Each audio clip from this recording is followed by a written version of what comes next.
எனதருமை மாணவ செல்வங்கள் அவர்களுக்கும் அறிவுடைய பெற்றோர்கள் அவர்களுக்கும் எனது அன்பான வணக்கம். நாம் சென்ற வகுப்பில் இயல் 8 உள்ள கல்வியே தெய்வம் என்னும் செய்யுள் பகுதியை பார்க்கிறோம். இப்பகுதியிலிருந்து நாம் அறிந்து கொண்டது எது? இப்ப நம்ம கல்வியே தெய்வம் அப்படின்னு ஏன் வச்சிருக்காங்க? Very good. நாம் வணங்கக்கூடிய தெய்வம், நாம் வணங்கக்கூடிய தெய்வங்களானது நமக்கு துன்பம் என்று வரும் பொழுது அத்துன்பத்தில் இருந்து நம்மை காப்பாற்றும் அப்படின்னு நம்மளால நம்ப முடியுமா? முடியாது. ஆனால் நாம் கற்ற கல்வியானது அத்துன்பத்தில் இருந்து நிச்சயம் நம்மை காக்கும். அதனாலதான் கல்வியே தெய்வம் அப்படின்னு தலைப்பு வச்சிருக்காங்க. ஓகே, இந்த கல்வியே தெய்வம் என்ற செய்யுள் பகுதியிலிருந்து நமக்கு எதையெல்லாம் சொல்றாங்க? அன்னையும் தந்தையும் தெய்வம், இதை அறிந்திட வேண்டும் நீயும். இந்த உலகில் பிறந்த அனைத்து உயிரினங்களுக்கும் முதல் தெய்வம் எது அப்படின்னா வெரி குட், அவர்களுடைய தாய். இந்த உலகில் பிறந்த அந்த எறும்பில் இருந்து மனிதன் வரை அனைத்து உயிரினங்களுக்கும் முதல் தெய்வம் எது அப்படின்னா அது அவர்கள் வணங்கக்கூடிய தாய். இரண்டாவது தெய்வம் எது என்றால் அது அவர்களுடைய தந்தை. மூன்றாவது தெய்வம் எது என்றால் அது அவர்கள் கற்கக்கூடிய கல்வி அப்படின்னு சொல்லியிருக்காங்க. அன்னையும் தந்தையும் தெய்வம், இதை அறிந்திட வேண்டும் நீயும். கண்ணெனும் கல்வியும் தெய்வம், மனிதனுடைய கண்களை போன்றது எது அப்படின்னா கல்வி. அந்த கல்வியும் தெய்வம் தான். அதனால அந்த கல்வியை நாம் எவ்வாறு கற்க வேண்டும்? கசடர கற்க வேண்டும், குற்றம் இல்லாமல் கற்க வேண்டும். கசடு அப்படின்னா குற்றம், அற அப்படின்னா இல்லாமல், கசடர அப்படின்னா குற்றம் இல்லாமல் கற்க வேண்டும். ஏன் கல்வி எதனை விட சிறந்தது, மேன்மையானது? பொன்னையும், பொன் அப்படின்னா என்ன சொன்ன? அணிகலன்கள். பொன்னையும் அரசனாலும் இந்த மண்ணையும் விட சிறந்தது எது அப்படின்னா கல்வி. பொன்னையும் மண்ணையும் விட சிறந்தது எது? கல்வி. அத்தகைய கல்வி எதற்கு சமமானது? இறைவனுக்கு ஒப்பானது. அதனாலதான் கல்வியே தெய்வம் அப்படின்னு வச்சிருக்காங்க. ஓகே, இப்பாடலின் ஆசிரியர் யார்? Very good, Bharathi Sukumaran. கல்வியே தெய்வம் என்னும் பாடலின் ஆசிரியர் பாரதி சுகுமாரன். இவர் எங்கு பிறந்தார்? வெரி குட், கோவையில் பிறந்தார். பாரதி சுகுமாரன் பிறந்த ஊர் எது அப்படின்னா கோவை. ஓகே, இவர் சென்னை பல்கலைக்கழகத்தில், அதான் மெட்ராஸ் யூனிவர்சிட்டின்னு சொல்லுவோம் பார்த்தீங்களா, அந்த சென்னை பல்கலைக்கழகத்தில் பிஎஸ்சி பட்டம் பெற்றுள்ளார். அத்துடன் இவர் பன்முகம் தோற்றம் உடையவர் அப்படின்னு பார்த்தோம். பன்முகம் அப்படின்னா பல துறைகளில் பணியாற்றியவர், அதான் பன்முகம் அப்படின்னு சொல்றாங்க. இது என்னென்ன துறையில பணியாற்றியிருக்கார்? ஒரு சிறந்த மொழிபெயர்ப்பாளர். மொழிபெயர்ப்பு அப்படின்னா என்ன சொன்ன? பிற மொழிகளில் உள்ள நூல்களை தமிழில் மொழியாக்கம் செய்பவர் தான் மொழிபெயர்ப்பாளர். பிற மொழிகளில் எழுதப்பட்டுள்ள அனைத்து நூல்களையும் தமிழ் மொழியில் மொழிபெயர்ப்பு திறன் உடையவர் தான் மொழிபெயர்ப்பாளர் அப்படின்னு சொல்லுவோம். ஓகே, இவர் தொலைக்காட்சியில் செய்தி வாசிக்கும் ஆசிரியராகவும் பணியாற்றியுள்ளார். தொலைக்காட்சியில் செய்தி வாசிக்கும் ஆசிரியராகவும் பணியாற்றியுள்ளார். ஒரு சிறந்த பத்திரிகையாளர், ஒரு சிறந்த கவிஞர் என்ற பல துறைகளில் பங்கேற்றவர் தான் நம்மளுடைய பாரதி சுகுமாரன். ஓகே, இவர் பார்த்தீங்கன்னா காலச்சுவடு என்னும் ஒரு பத்திரிகையில பொறுப்பாசிரியராகவும் பணியாற்றி வருகிறார். பாரதி சுகுமாரன் பொறுப்பாசிரியராக பணியாற்றி வரும் ஒரு பத்திரிகை எது அப்படின்னா காலச்சுவடு. ஓகே, இந்த செய்திகளை எல்லாம் நாம் சென்ற வகுப்பில் பார்த்தோம். நாம் இன்று பார்க்க இருப்பது என்ன அப்படின்னா நீதியை நிலைநாட்டிய சிலம்பு. இப்ப நான் உங்களுக்கு ஒரு அழகான கதை ஒன்று சொல்ல போறேன்.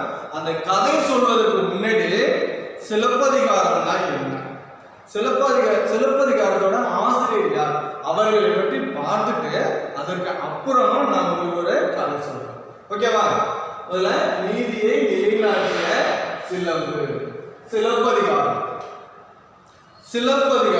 சிலப்பதிகாரத்தை நம்ம எவ்வாறு பிரித்து எழுதலாம்? சிலம்பு கூட்டல் அதிகாரம். இந்த சிலப்பதிகாரத்தை நாம் எவ்வாறு பிரித்து எழுதலாம்? சிலம்பு கூட்டல் அதிகாரம். இதற்கு ஏன் சிலப்பதிகாரம் அப்படின்னு பெயர் வச்சிருக்காங்க? இப்ப இந்த நூலுக்கு சிலப்பதிகாரம் அப்படின்னு ஏன் பெயர் வைத்திருக்காங்க அப்படின்னா, இந்த சிலப்பதிகாரம் என்ற ஒரு நூல் சிலம்பினால் ஆன ஒரு கதை தான் சிலப்பதிகாரம். சிலம்பினால் ஆன ஒரு கதை எது அப்படின்னா சிலப்பதிகாரம். அதனாலதான் இதுக்கு சிலப்பதிகாரம் அப்படின்னு பெயர் வச்சிருக்காங்க. ஓகே, இந்த சிலப்பதிகாரம் பார்த்தீங்கன்னா 5 பெரும் காப்பியங்களில் ஒன்று. சிலப்பதிகாரம் டேஷ் நூல்களில் ஒன்று அப்படின்னு ஒரு வினா கேட்கலாம். சிலப்பதிகாரம் 5 பெரும் காப்பியங்களில் ஒன்று. அது என்ன அந்த 5 பெரும் காப்பியங்கள்? சிலப்பதிகாரம், மணிமேகலை, சீவக சிந்தாமணி, வளையாபதி, குண்டலகேசி. 5 பெருங்காப்பியங்கள் எது? சிலப்பதிகாரம், மணிமேகலை, சீவக சிந்தாமணி, குண்டலகேசி, வளையாபதி. இது 5 பெருங்காப்பியங்கள் அப்படின்னு சொல்றாங்க. அதனாலதான் இதை 5 பெருங்காப்பியங்கள் அப்படின்னு சொல்றாங்க. இந்த 5 பெருங்காப்பியங்களில் ஒன்றுதான் சிலப்பதிகாரம். இந்த சிலப்பதிகாரத்துக்கு எண்ணற்ற பெயர்கள் இருக்கின்றன. தமிழில் தோன்றிய முதல் காப்பிய நூல் எது அப்படின்னா சிலப்பதிகாரம். நல்லா ஞாபகம் வச்சுங்க. தமிழ் மொழியில் தோன்றிய முதல் காப்பிய நூல் எது அப்படின்னா சிலப்பதிகாரம். இதனை முத்தமிழ் காப்பியம் அப்படின்னு சொல்றாங்க. சிலப்பதிகாரத்தை முத்தமிழ் காப்பியம் என்றும் அழைப்பார்கள். ஏன் இதை முத்தமிழ் காப்பியம் அப்படின்னு சொல்றாங்க? முத்தமிழ என்ன? முத்தமிழ் இதை பிரித்து எழுது அப்படின்னா 3 கூட்டல் தமிழ் அப்படின்னு சொல்றாங்க. அது என்ன 3 தமிழ்? Very good. 3 தமிழ் அப்படின்னா முத்தமிழ், இயற்றமிழ், இசைத்தமிழ், நாடகத்தமிழ். இயற்றமிழ், இசைத்தமிழ், நாடகத்தமிழ். இந்த 3 தமிழ்களும் ஒருங்கிணைந்த ஒரு காப்பியம் எது அப்படின்னா சிலப்பதிகாரம். சிலப்பதிகாரத்துல மட்டும்தான் இந்த 3 தமிழ் இருக்கு. அதாவது இயற்றமிழ் இருக்கு, இசைத்தமிழ் இருக்கு, நாடகத்தமிழ் இருக்கு. இந்த 3 தமிழும் ஒருங்கிணைந்த ஒரு காப்பியம் எது அப்படின்னா சிலப்பதிகார காப்பியம். சிலப்பதிகாரம். ஓகே, அடுத்தது இதனை குடிமக்கள் காப்பியம் அப்படின்னு சொல்லுவாங்க. சிலப்பதிகாரத்தை குடிமக்கள் காப்பியம் அப்படின்னு சொல்றாங்க. ஒரு நூல் பார்த்தீங்கன்னா அந்த காலத்தில் எழுதப்பட்ட நூல்கள் ஒன்று அரசனை பாட்டுடை தலைவனாக கொண்டு எழுதப்படும். அல்லது இறைவனை பாட்டுடை தலைவனாக கொண்டு எழுதப்படும். அந்த காலத்தில் எழுதப்பட்ட நூல்கள் அனைத்தும் அவ்வாறு தான் எழுதப்பட்டது. ஆனால் சிலப்பதிகாரம் மட்டும்தான் ஒரு மனிதனாக பிறந்த ஒரு மனிதனை, அதாவது மக்களோடு மக்களாக பிறந்த ஒரு மனிதனை தலைவனாக கொண்டு எழுதப்பட்ட ஒரு காப்பியம் எது அப்படின்னா அதுதான் இந்த சிலப்பதிகாரம். அதனாலதான் இந்த நூலுக்கு குடிமக்கள் காப்பியம் என்று பெயர் வச்சிருக்காங்க. ஓகேவா? சிலப்பதிகாரத்துக்கு முதல் காப்பியம் என்றும் முத்தமிழ் காப்பியம் என்றும் குடிமக்கள் காப்பியம் என்றும் ஏன் பெயர் வைத்தாங்க அப்படின்னு யாராவது கேட்டா நீங்க சொல்லணும். ஓகேவா? முத்தமிழ் அப்படின்னா என்ன? ஏற்றமிழ், இசைத்தமிழ், நாடகத்தமிழ். இது ஏன் குடிமக்கள் காப்பியம் பெயர் வச்சிருக்காங்க? மற்ற நூல்கள் அரசனையோ அல்லது இறைவனையோ பாட்டுடை தலைவனாக கொண்டு எழுதப்பட்டது. ஆனால் சிலப்பதிகாரம் மட்டும்தான் மனிதர்களோடு மனிதனாக பிறந்த ஒரு மனிதனை பாட்டுடை தலைவனாக கொண்டு எழுதப்பட்டது. அதனாலதான் இந்நூலுக்கு குடிமக்கள் காப்பியம் என்று பெயர் வச்சாங்க. ஓகேவா? அடுத்து பாத்தீங்கன்னா இதை பாட்டிலே இட்ட தொடர்நிலை செய்யுள் என்றும் சொல்றாங்க. சிலப்பதிகாரத்தோட மற்றொரு பெயர் என்ன அப்படின்னா பாட்டிலே இட்ட தொடர்நிலை செய்யுள் எனவும் வழங்கப்படுகிறது. ஓகே, இப்ப இந்த சிலப்பதிகாரத்தில் உள்ள கதை மாந்தர்கள் யார் யார் அப்படின்னா கோவலன், கண்ணகி, மாதவி. சிலப்பதிகாரத்தில் உள்ள கதை மாந்தர்கள் யார் யார் அப்படின்னா கோவலன், கண்ணகி, மாதவி. இப்போ கோவலன் எப்பேற்பட்டவன் அப்படின்னா கோவலன் யாருடைய மகன் அப்படின்னா பெரும் வணிகன். அதாவது பூம்புகார் நகரம் அப்படின்னாலே நம்ம காவிரி ஆறு பார்த்தீங்களா? இந்த காவிரி ஆறு கடலோடு கலக்கும் இடம் தான் காவிரி பூம்பட்டினம்னு சொல்லுவாங்க. அங்கதான் பூம்புகார். ஓகேவா? இந்த காவிரி ஆறு கடலோடு கலக்கும் இடம் தான் காவிரி பூம்பட்டினம். அததான் பூம்புகார் அப்படின்னு சொல்லுவாங்க. இந்த பூம்புகார்ல என்ன தொழில் அப்படின்னா வெளிநாட்டில் இருந்து நிறைய கப்பல்கள் வரும். அங்கிருந்து விளையக்கூடிய அந்த பொருட்களை நம்ம நாட்டில் இறக்கிவிட்டு நம் நாட்டில் விளையக்கூடிய அந்த பொருட்களை அவங்க என்ன பண்ணாங்க, ஏற்றுமதி செய்வாங்க. இப்ப ஏற்றுமதி இறக்குமதி நடந்த ஒரு இடம் எது அப்படின்னா பூம்புகார் துறைமுகம். இந்த பூம்புகார் துறைமுகத்துல ஒரு பெரிய வணிகர் யார் அப்படின்னா இந்த மாசாத்துவான். இவர் மட்டும் இல்ல, மாநாயகனும் பெரும் வணிகன். ஒரு பூம்புகார் துறைமுகத்துல பெரும் வணிகர்கள் யார் யார் அப்படின்னா மாசாத்துவான், மாநாயகன். இவங்க 2 பேரும் நெருங்கிய நண்பர்களும் கூட. ஓகே, இப்போ மாசாத்துவானின் மகன் யார் அப்படின்னா கோவலன். மாசாத்துவானின் மகன் யார், கோவலன். இந்த கோவலனுடைய பண்பு என்ன அப்படின்னா கலை உணர்வும். கலை அப்படின்னா ஆர்ட். கலை அப்படின்னா ஆர்ட். அதாவது இவருக்கு வந்து ஆடல் கலை மற்ற எல்லா கலையிலும் பார்த்தீங்கன்னா ரொம்ப ஆர்வம் இருக்கும். மற்ற எல்லா கலைகளிலுமே ஆர்வம் அதிகம். அது மட்டும் இல்லாம வறியோர் அப்படின்னா யாரு, பொருள் இல்லாதவருக்கு உதவும் நற்பண்பு உடையவன். இப்போ கோவலன் பார்த்தீங்கன்னா மிகுந்த கலை உணர்வும் வறியோருக்கு உதவும் நற்பண்பும் உடையவன் யாரு அப்படின்னா கோவலன். வறியோர் அப்படின்னா யாரு, பொருள் இல்லாதவர். ஓகே, அடுத்தது கண்ணகி யார் அப்படின்னா மாநாயகனின் மகள் தான் யாரு, கண்ணகி. மாநாயகனின் மகள் தான் கண்ணகி. இந்த கண்ணகி எப்பேற்பட்டவங்க அப்படின்னா திருமகள் போன்ற அழகும் அவ்வளவு பேரளவு உடையவங்க யார் அப்படின்னா கண்ணகி. அது மட்டும் இல்லாமல் பெண்கள் போற்றும் பெருங்குண சிறப்பும். இந்த பெண்களுக்கு உடைய அனைத்து குணங்களையும் ஒருங்கே பெற்றவர் யார் அப்படின்னா கண்ணகி அப்படின்னு சொல்லுவாங்க. அது மட்டும் இல்லாமல் கற்பு திறமும் உடையவர். கண்ணகி பார்த்தீங்கன்னா திருமகள் போன்ற அழகும் பெண்கள் போற்றும் பெருங்குண சிறப்பும் கற்பு திறமும் உடையவர் தான் கண்ணகி. இப்ப இவங்க 2 பேருக்கு தான் என்ன பண்றாங்க, திருமணம் நடத்தி வைக்கிறாங்க.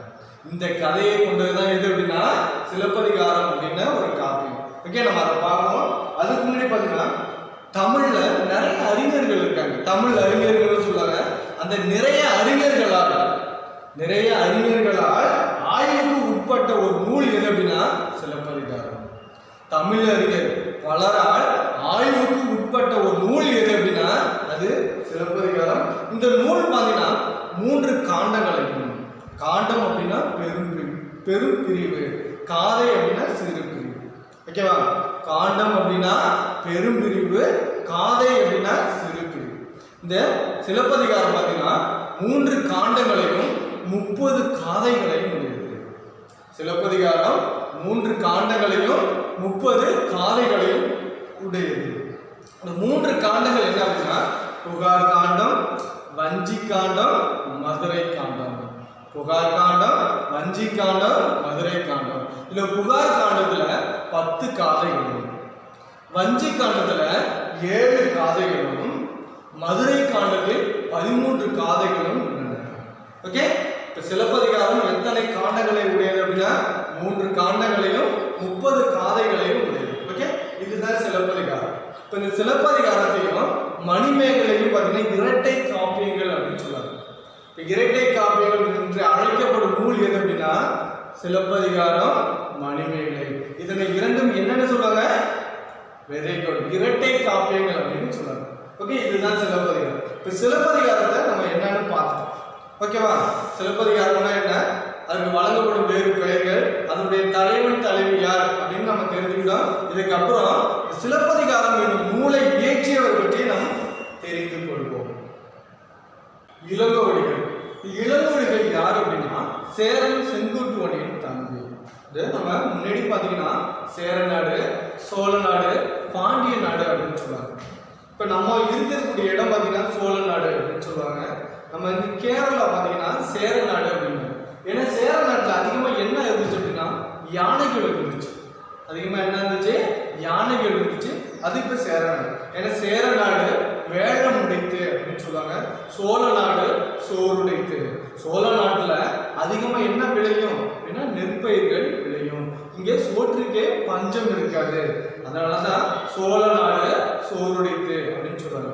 பாண்டிய நாடு முத்துடைத்து அப்படின்னு சொல்றாங்க. இந்த பாண்டிய நாட்டுல நிறைய முத்துக்கள் நிறைய கிடைக்கும்.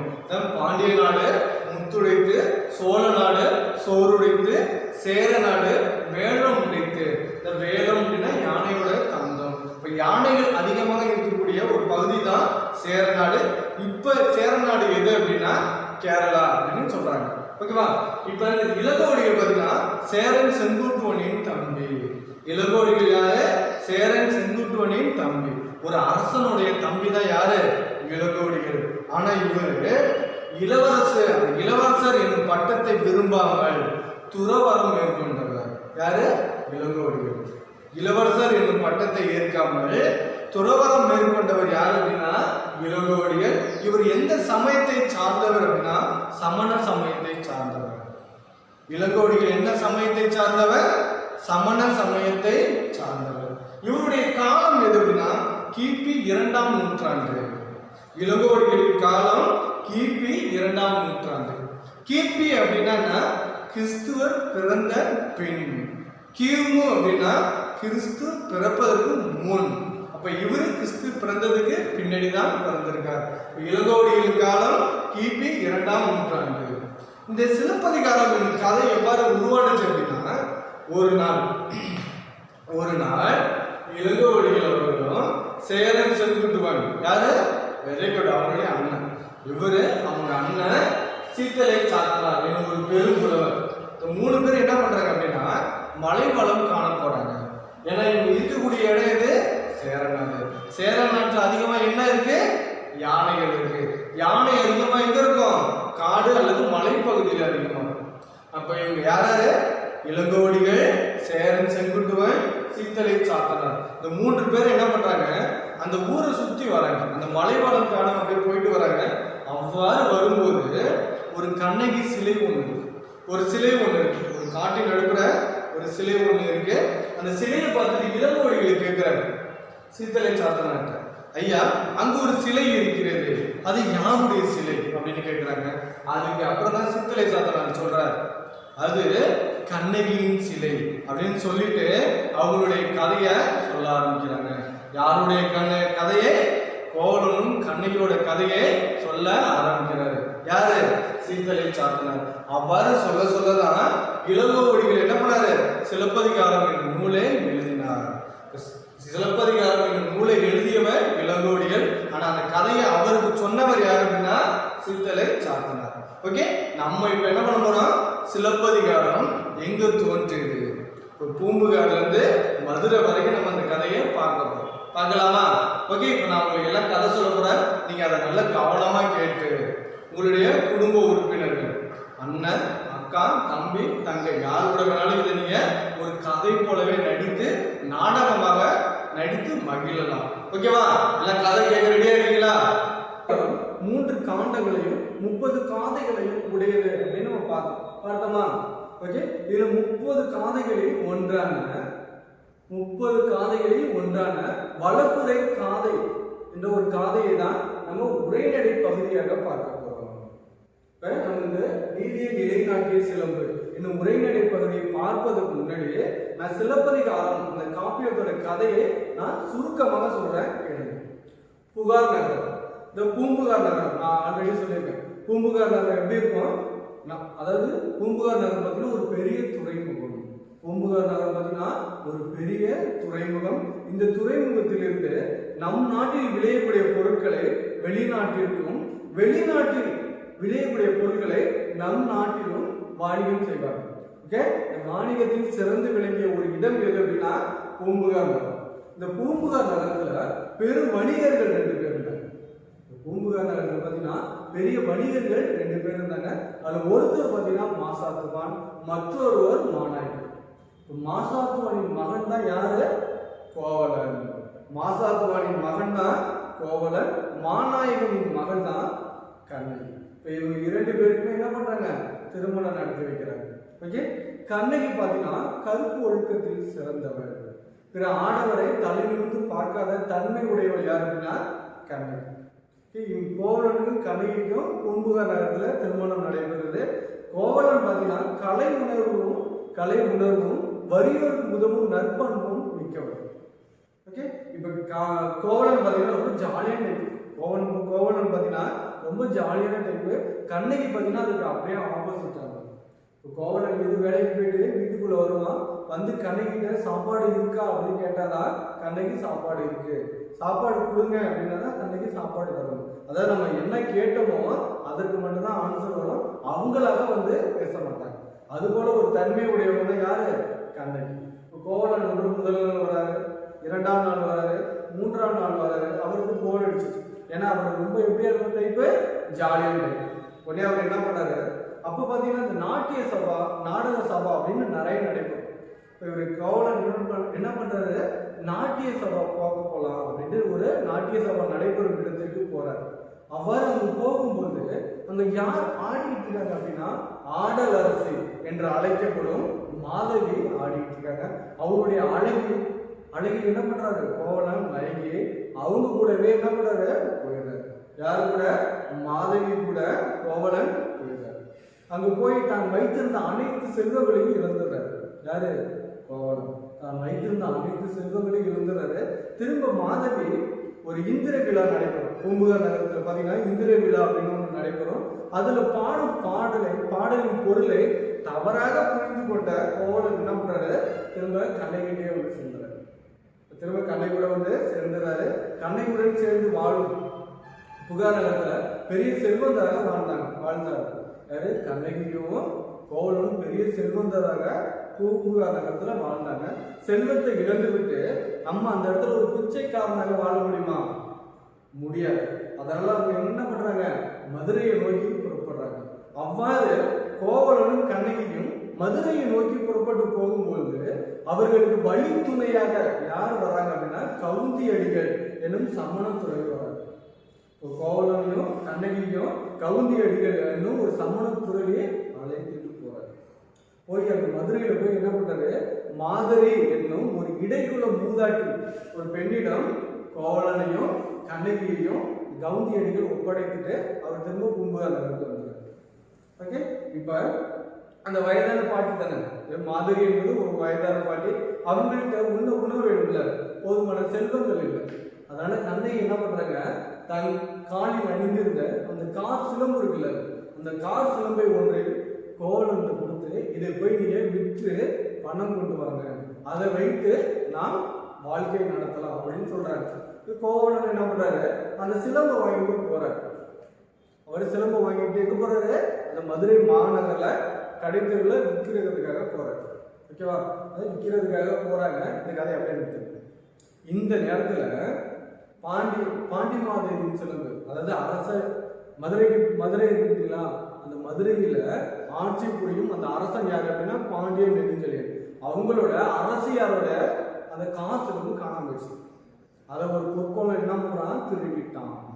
அவன் திருடிட்டு அதை போய் விற்க போயிருப்பான்ல, அவன் போய் வித்துட்டான். அந்த வித்த இடத்துக்கு பாத்தீங்கன்னா நம்மளுடைய கோவலன் என்ன பண்றாரு, அவருடைய காசு நம்ம எடுத்துட்டு போய் விற்க போறாரு. எங்க? அந்த கடைக்காரர். இவர் கோவலன் விற்பதை அந்த பொற்கொள்ளன் பார்த்துட்டான். யாரு? அந்த பாண்டிய அரசியாரோட சிலம்பை களவாடுனால ஒரு பொற்கொள்ளன். அவன் கோவலன் போய் விற்பதை பார்த்துறான். உடனே அரசன் போய் சொல்றான், அரசே நம்மளுடைய அரசவையில் காணாமல் போன ஒரு சிலம்பை ஒருவன் வந்து விற்றான், நான் அவனை பார்த்தேன் அப்படின்னு சொல்றாரு. உடனே அரசன் என்ன பண்றாரு, சிலம்பை கொணர்க அப்படின்னு சொல்றாரு. இதை அவன் தவறாக புரிந்து கொண்டு என்ன பண்றான், கோவலனை கொன்று சிலம்பை கொண்டு வரான். எது போறாங்க, அந்த விற்றார கோவலனை கொண்டு விட்டு அந்த சிலம்பை கொண்டு வந்தாங்க. இவ்வாறு கோவலன் கொலை கொள்ளப்பட்ட இடம் தான் கோவலன் கொட்டல் அப்படின்னு சொல்றாங்க. ஓகே, அதை எடுத்துட்டு வந்துடுறாங்க. திரும்ப பார்த்தீங்கன்னா இந்த செய்தி மாதரி என்னாத மூதாட்டி மூலமா கண்ணகிக்கு தெரிய வருது. உடனே கண்ணகி, அதுவரை எந்த ஆடவரையும் தலை நிமிர்ந்து பார்க்காத கண்ணகி தலைவிரி கோலத்தோடும் அழுத கண்களோடும் நோக்கி எங்க போறாங்க, மதுரை மாநகர், அந்த மதுரையில ஆட்சி நடக்கும்ல அந்த அரண்மனை நோக்கி புறப்படுறாங்க. இதுக்கப்புறம் தான் நம்ம இந்த பாடம் பார்க்கலாங்களா. போறாங்க. வாக்கா அப்படின்னா வாயை காப்பாங்க, வாக்கா அப்படின்னா வாயை காப்பாங்க, பாமா அப்படின்னா பாண்டிய மன்னன். ஓகேவா, இப்ப நல்ல தலையெல்லாம் ஃபுல்லா அழுத்து போட்டுட்டு நல்லா பயங்கரம் வீட்டோடு நிமிர்ந்து போறாங்க. அது வரைக்கும் யாருமே நிமிர்ந்து பார்க்காத கண்ணகி குனிச்சுதான் இருப்பாங்க. நிமிர்ந்து பார்க்காத கண்ணகி நிமிர்ந்த நடையோடு இப்படி போறாங்க, பயங்கரமா நடந்து போறாங்க. இப்ப போறாங்க, அரசே அரசே அதனால வாயிற்காவலர் முன்னாடி போய் நிக்கிறாங்க. வாயிற்காவலர் கேட்கிறாங்க, யார் நீ, எங்க வந்திருக்க அப்படி கேட்கிறப்ப அந்த கண்ணகி சொல்றாங்க, நான் வந்து அரசனை காண வந்திருக்கேன், நான் அவரை பார்க்க வேண்டும், அவரிடம் நீதி கேட்க வேண்டும் அப்படின்னு சொல்றாங்க. உடனே வாயிற்காவலர் என்ன சொன்னா, நேரத்தை அரசனை போய் பார்க்கலாம், கொஞ்ச நேரம் கண்ணகி இருக்கு சொல்லிட்டு, அதாவது கண்ணகி எல்லாம் தலைவிரி கோலத்தோட அழுத கண்களோட அப்படின்னு எல்லாம் வர்றாங்க. வரதை பார்த்தோம்னா வாயிற்காவலர் இருப்பாங்க. இப்ப அரசவை அப்படின்னா அது ரெண்டு முன்னாடி இருப்பாங்க பார்த்தீங்களா, ஒரு குச்சி மாதிரி வச்சிருப்பாங்க. அவங்கள்ட்ட போய் அவங்க கேட்குறாங்க, நீ யார், உனக்கு என்ன வேண்டும், நீ எங்கிருந்து வருகிற அப்படின்னு கேட்குறாங்க. கண்ணகி சொல்றாங்க, நான் அரசனை பார்க்க வேண்டும், அரசனிடம் எனக்கு நீதி கேட்க வேண்டும் அப்படின்னு சொல்றாங்க. உடனே வாயிற்காவலன் கொஞ்ச நேரம் நீங்க இருங்க அப்படின்னு சொல்லிட்டு அரசனை பார்க்க போறாரு. இப்ப அரசனை பார்க்க போறப்ப, அரசே அரசே நம் அரண்மனை வாயிலில், அரசே அரசே நம் அரண்மனை வாயிலில் முன் அழுத கண்களோடும் தலைவிரி கோலத்துடன் ஒரு பெண் வந்து நிற்கிறார். வாயிற்காவல் போய் அரசன் சொல்றான், அரசே வணக்கம், நம்மளுடைய வாயில் முன், வாயில் அப்படின்னா வாசல், ஓகேவா, நம்மளுடைய வாயில் முன் அழுத கண்களோடும் தலைவிரி கோலத்தோடும் ஒரு பெண் வந்து நிற்கிறார் அப்படின்னு சொல்றாரு. உடனே அரசன் சொல்றாங்க, பாண்டிய மன்னன், அப்படியா, அந்த பெண்ணிற்கு என்ன துயரமோ, அப்படியா அந்த பெண்ணிற்கு என்ன துயரமோ நீ கேட்டாயா, நாட்டை கேட்கிறாரு, வாயிற்காவலர் கேட்கிறாரு, அப்படியா அந்த பெண்ணிற்கு என்ன துயரமோ நீ கேட்டாயா அப்படின்னு சொல்லி கேட்கிறாரு. உடனே அதுக்கு வாயிற்காவலர் சொல்றாங்க, கேட்டேன் அரசே, அதை பற்றி உங்களிடம்தான் கூற வேண்டும், நான் அந்த பெண்ணிட்ட கேட்டேன், உனக்கு என்ன துயரம் அப்படின்னு நான் கேட்டேன், ஆனா அவங்க என்கிட்ட சொல்லல, அவங்க உங்ககிட்ட தான் சொல்லணும், உங்களிடம் தான் கூற வேண்டும் என்று சொல்கிறார், அவள் உங்களிடம் நீதி கேட்டு வந்திருப்பதாக கூறுகிறார். என்ன சொல்றாங்க, வாயிற்காவலர், நான் கேட்டேன் அரசே, அவங்க என்கிட்ட ஒண்ணுமே சொல்லல, அவங்க உங்ககிட்ட தான் நீதி கேட்டு வந்திருப்பதாக சொன்னாங்க அப்படின்னு சொல்றாரு. உடனே பாண்டிய மன்னன் சொல்றாரு, நீதி கேட்டு வந்திருக்காளா, நீதி கேட்டு வந்திருக்காளா, சரி அந்த பெண்ணை உள்ளே அனுப்பு. உடனே சொல்றாரு, நீதி கேட்டு வந்திருக்காளா, ஓகே, நீ உடனே போயிட்டு அந்த பெண்ணை என்ன பண்ற உள்ள அனுப்பு அப்படின்னு சொல்றாரு. உடனே வாயிற்காவலர் என்ன பண்றாங்க, போறான், போனோடனே கண்ணகியை பார்த்து, அம்மா உங்களே அரசர் வர சொல்கிறார் அப்படின்னு சொல்றாரு. அங்கேருந்து கண்ணகி என்ன பண்றாரு, அரண்மனை விட்டு அப்படி வராங்க, நல்லா ஆக்ரோஷமா, கண்கள் அப்படி அழுத கண்களோடு, சிவந்த கண்கள், சிவந்திருக்கும் கண்கள், கண்ணிலிருந்து தனித்தனியா முடிச்சிருக்கும், தலைமுடி பார்த்தீங்கன்னா அவ்வளவு பெருசா அவுத்து போட்டு பயங்கரமா அப்படி வருவாங்க.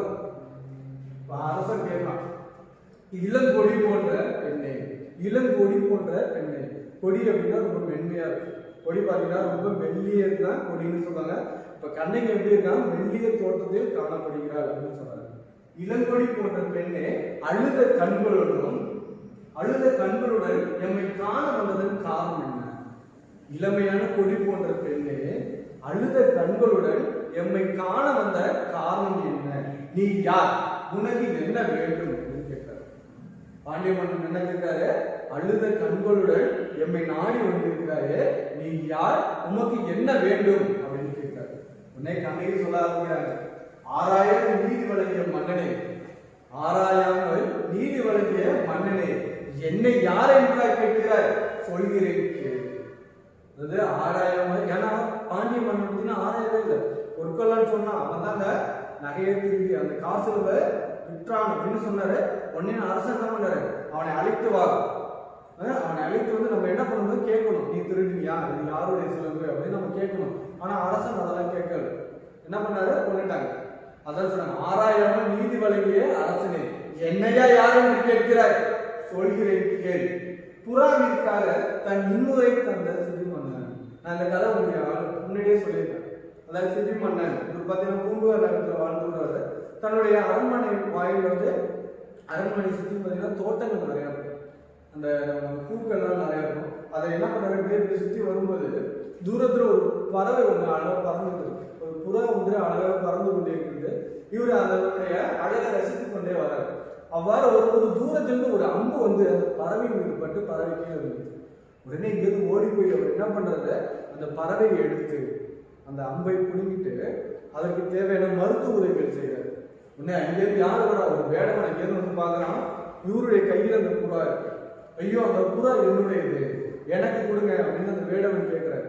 உடனே சிபி மன்னன் சொல்றாரு, இந்த பறவையை கீழிருந்து எடுத்தவன் நான், இந்த பறவையை மண்ணிலிருந்து முதலில் எடுத்தவன் நான், அதனால் இப்பறவை எனக்கு சொந்தமானது அப்படிங்கிறார். உடனே வேடவன் சொன்னான், என்ன அரசே, இப்பறவை வானத்தில் பறந்து கொண்டிருக்கும் போது என்னுடைய அம்பு எய்தியனால் தான் அது மேலிருந்து கீழே விழுந்தது. ஆகவே இப்பறவை கீழே விழ காரணம் யார் அப்படின்னா நான் தான். அதனால இந்த பறவை எனக்கு தான் சொந்தம், என்னிடம் கொடுங்கள் அப்படிங்கிறார். உடனே அரசன் கேட்கிறார், இந்த பறவையை வைத்து நீ என்ன செய்ய போகிறாய் அப்படின்னு. வேடவன் சொன்னான், வேற என்ன பண்ண போறேன், இந்த பறவையை நன்கு சுத்தம் செய்து சாப்பிட போகிறேன் அப்படிங்கிறார்.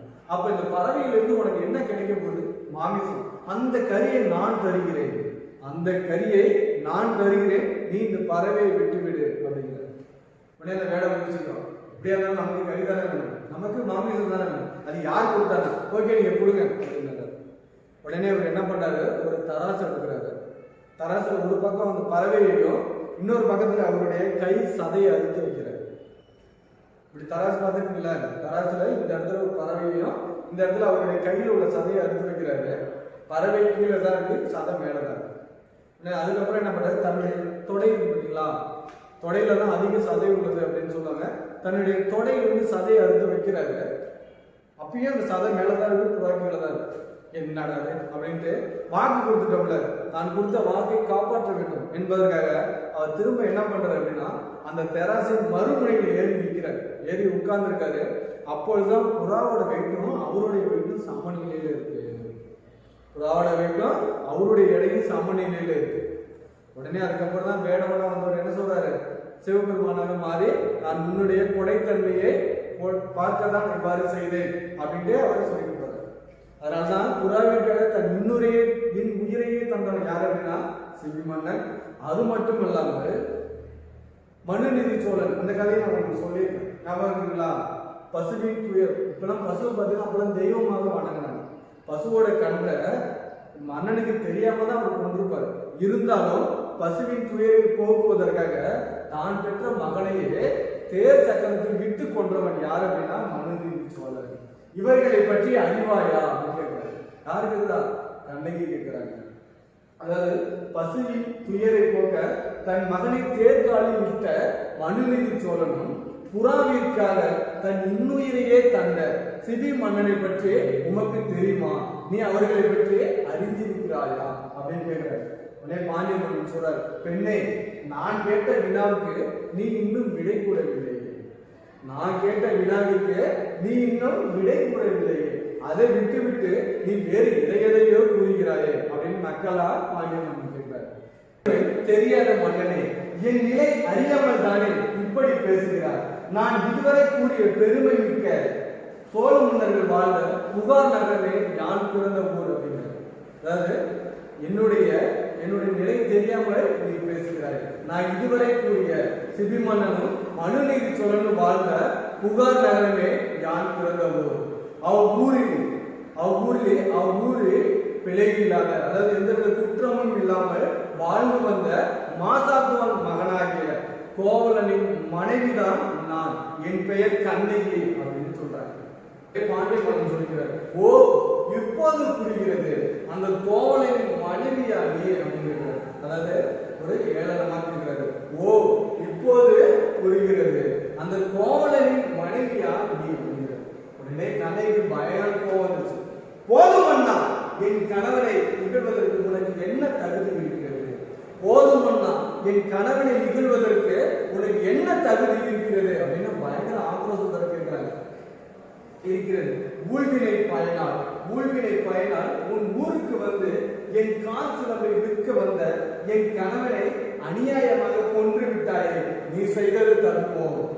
ஊழ்வினை பயனாக என்னுடைய காசு நம்மை விற்க வந்து, அதாவது உனது ஊருக்கு விற்க வந்த எனது கணவனை அநியாயமாக கொன்று விட்டாயே, இது தகுமா அப்படின்னு கேட்கிறாங்க.